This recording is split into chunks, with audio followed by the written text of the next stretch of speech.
If you love craft beers, or maybe you want to love craft beers, but you're not sure where to start, then this is the podcast for you.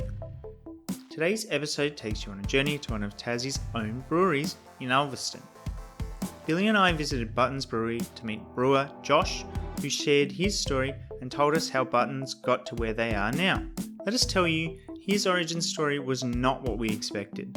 The brewery was in full swing getting ready for New Year's when we did our tour, so we recorded the podcast outside, so you'll definitely hear some wind. I've cleaned it up as best I can, but if you can push through, the story of Buttons is really worth it. We also filmed, but tech issues have meant that we couldn't use it, so please enjoy our interview and some photos and clips from our chat with Josh from Buttons Brewery. Hello and welcome to Beer Babies, the podcast journey where we try to find the best beer that money can buy. I'm your host and my name's Will and I like some beers, and joining me as always is my co-host Billy. Hey guys, I'm Billy, I like a lot of beers. And today we're joined for the first time by someone who makes beers. G'day. This is Josh from Buttons Brewery. Thank you very much for having us down today. We thought we'd ask you a couple questions and get to know a little bit about what you guys do. So can you tell us a bit about Buttons Brewery? Yeah, no worries. So Buttons was founded 3 years ago. We started off with we actually started up Gypsy Brewing with Ulverstone Brewery in Launceston. And then, decided that it's selling well enough. So we bought our own brewery and put it here in Ulverstone. And 12 months ago, we got the bar down at the wharf and a restaurant. And since then, it's just taken off and we can't keep up with demand. So Yeah, right. happy days. Yeah. It's great, and it's really cool to see you pick somewhere like Ulverstone as your base of operations. Like, I think through doing this podcast, we've found that Tassie's got all these fun little breweries all over the place. What was the appeal of Ulverstone? Well, it's where I lived to start with. That makes it easier. Yeah, that made it easy. So I did a Bachelor of Ag Science down in Hobart, and then moved up into Ulverstone for the ag career. Yeah. And just started brewing on the side with my knowledge from the science degree. And then, just decided that it was a good time to start selling it myself, and now I'm a full-time at Buttons Brewing and I've given the ag side away. That's so cool. I would never have thought that an ag science degree would lead to running a brewery. That's so cool. That's it. It's good that you can use a bit of the knowledge there and pass it on. And Well, I mean, ag science covers microbiology, chemistry, including agriculture, obviously. So it all just pairs really well with brewing. when you were originally doing agriculture, did you think that you were going to pursue beer making, or was there another path? It was always the dream. Yep. But ag was just the career, just to get me going. Yeah. Yep. And now the dreams come true. Yeah. Yeah, awesome. That's fantastic. Yeah. So you said before you were working with Morrison. So what was it that made you link in with those guys?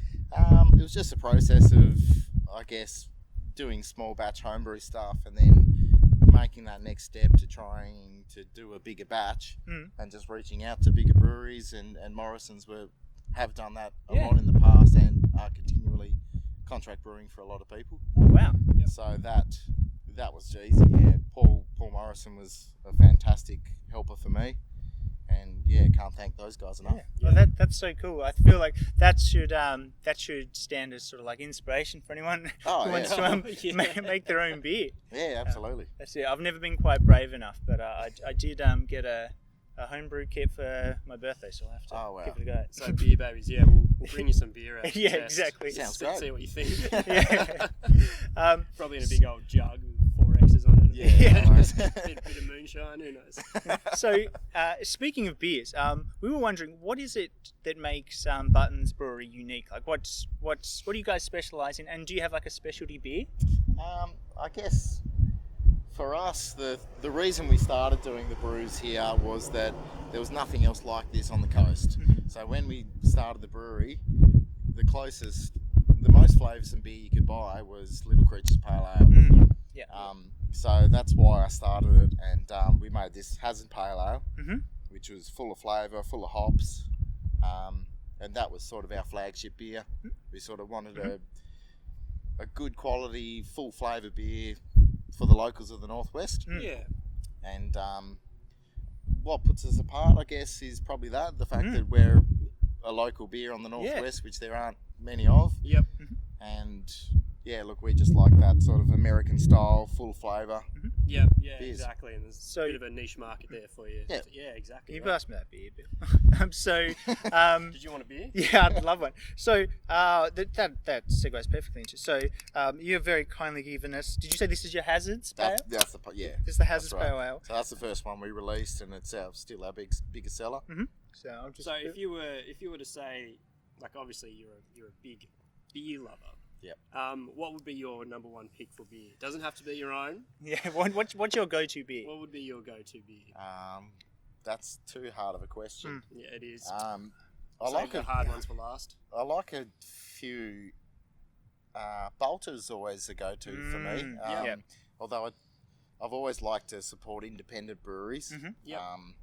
So, I mean, Tassie's, like our bar down at the wharf there, only stocks Tasmanian beer, wine, cider, and spirits.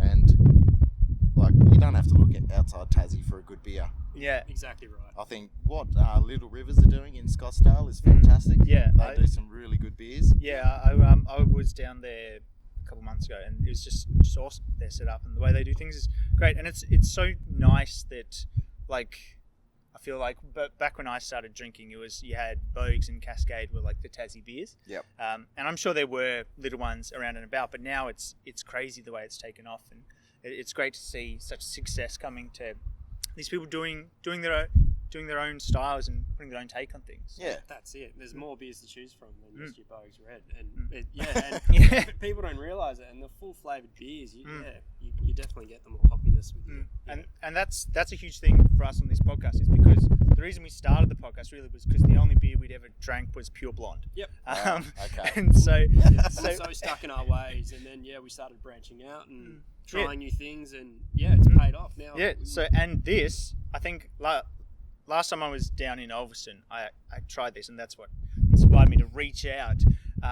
And I love this. I think this is such a good beer. What is it that's, so you were saying before, it's sort of got that full flavour. What is it that gives it that sort of, I don't know, that hoppiness? Is it as simple as it's got plenty of hops in it? It's got plenty of hops. Also, the varieties we use.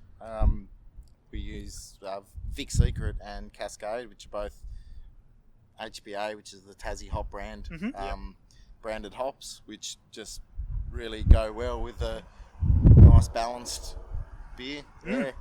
Yeah. So There's plenty of caramel malt in that one, crystal malt, so it sort of has that maltiness, sweetness to it as well, which balances well with the citrusy hops. Yeah, it's fantastic. I love it. And I've had this before, and I really enjoy it. And I think we have a thing here on Beer Babies where we do the 6-pack test. Yep. If somebody was to give you a 6-pack of these beers, how many would you drink? So obviously nice. 6 being the most, and Sessionability. 7 being one. Exactly. So sessionability, that's good. We'll have to take we'll that trademark one. that. We'll have to buy that. But I really enjoy this. I think like it's just such a good, like, I find I struggle with the pale ale if it's doing too many things, like if there's too many sort of competing flavors. Whereas this, I think, has got like one clear vision, which is really good, and I really like it.